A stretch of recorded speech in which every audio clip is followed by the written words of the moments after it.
حضرت ابن عباس رضی اللہ تعالیٰ عنہ سے روایت ہے کہ حضرت حسن رضی اللہ تعالیٰ عنہ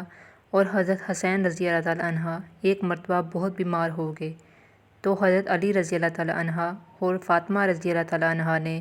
منت مانی کہ اگر یہ تندرست ہو جائیں تو شکرانے کے طور پر 3 روزے دونوں حضرات رکھیں گے۔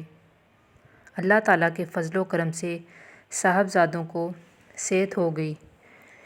ان حضرات نے شکرانے کے روزے رکھنے شروع فرما دیے، مگر گھر میں نہ سحر کے لیے کچھ تھا نہ افطار کے لیے، لہٰذا فاقہ پر روزہ شروع کر دیا۔ صبح کو حضرت علی کرم اللہ وجہ ایک یہودی کے پاس تشریف لے گئے جس کا نام شمعون تھا، اور اس کو کہا کہ اگر تو کچھ اون دھاگا بنانے کے لیے اجرت پر دے دے تو محمد صلی اللہ علیہ وآلہ وسلم کی بیٹی اس کام کو کر دے گی۔ اس نے اون کا ایک گھٹا 3 سا جو کی اجرت پر طے کر کے انہیں دے دیا۔ حضرت فاطمہ رضی اللہ تعالیٰ عنہ نے اس میں سے 1/3 کاتا اور 1 سا اجرت کے جو لے کر ان کو پیسا اور 5 نان اس کے تیار کیے، ایک اپنا، ایک حضرت علی رضی اللہ تعالیٰ عنہ کا، 2 صاحبزادوں کے اور ایک باندی کا جس کا نام فضہ تھا۔ روزہ میں دن بھر کی مزدوری کے بعد جب حضرت علی کرم اللہ وجہ حضور صلی اللہ علیہ وآلہ وسلم کے ساتھ مغرب کی نماز پڑھ کر لوٹے اور کھانا کھانے کے لیے دسترخوان بچھایا گیا، حضرت علی رضی اللہ تعالیٰ عنہ نے روٹی کا ٹکڑا توڑا ہی تھا کہ ایک فقیر نے دروازے سے آواز دی کہ اے محمد صلی اللہ علیہ وآلہ وسلم کے گھر والوں، میں ایک فقیر مسکین ہوں، مجھے کھانا دو، اللہ جل شانہ تمہیں جنت کے دسترخوان سے کھانا کھلائے۔ حضرت علی رضی اللہ تعالیٰ عنہ نے کھانے سے ہاتھ روک لیا اور حضرت فاطمہ رضی اللہ تعالیٰ عنہ سے مشورہ کیا۔ انہوں نے فرمایا ضرور دے دیجیے، لہٰذا وہ سب روٹیاں اس کو دے دی گئیں اور گھر والے سب کے سب فاقے سے رہے، اور اسی حال میں دوسرے دن کا روزہ شروع کر دیا۔ دوسرے دن جب حضرت فاطمہ رضی اللہ تعالیٰ عنہ نے دوسری تہائی اون کی کاتی اور 1 سا جو کا اجرت لے کر اس کو پیسا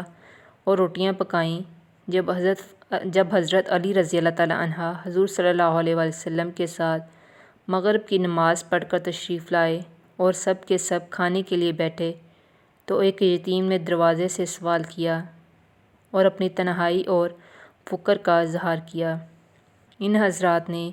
اس دن کی روٹیاں بھی اس کے حوالے کر دیں اور خود پانی پی کر تیسرے دن کا روزہ شروع کر دیا۔ اگلے دن صبح کو حضرت فاطمہ رضی اللہ تعالیٰ عنہ نے اون کا باقی حصہ کاتا اور سا جو کا رہ گیا تھا وہ لے کر پیسا، روٹیاں پکائیں، اور مغرب کی نماز کے بعد جب کھانے بیٹھے تو ایک قیدی نے آ کر آواز دی اور اپنی سخت حاجت اور پریشانی کا اظہار کیا۔ ان حضرات نے اس دن کی روٹیاں بھی اس قیدی کو دے دیں اور خود فاقہ سے رہے۔ چوتھے دن صبح کو روزہ تو تھا نہیں لیکن کھانے کو بھی کچھ نہیں تھا۔ حضرت علی رضی اللہ تعالیٰ عنہ دونوں صاحبزادوں کو لے کر حضور صلی اللہ علیہ وآلہ وسلم کی خدمت میں حاضر ہوئے۔ بھوک اور ضعف کی وجہ سے چلنا بھی مشکل ہو رہا تھا۔ حضور صلی اللہ علیہ وآلہ وسلم نے حضرت علی رضی اللہ تعالیٰ عنہ سے فرمایا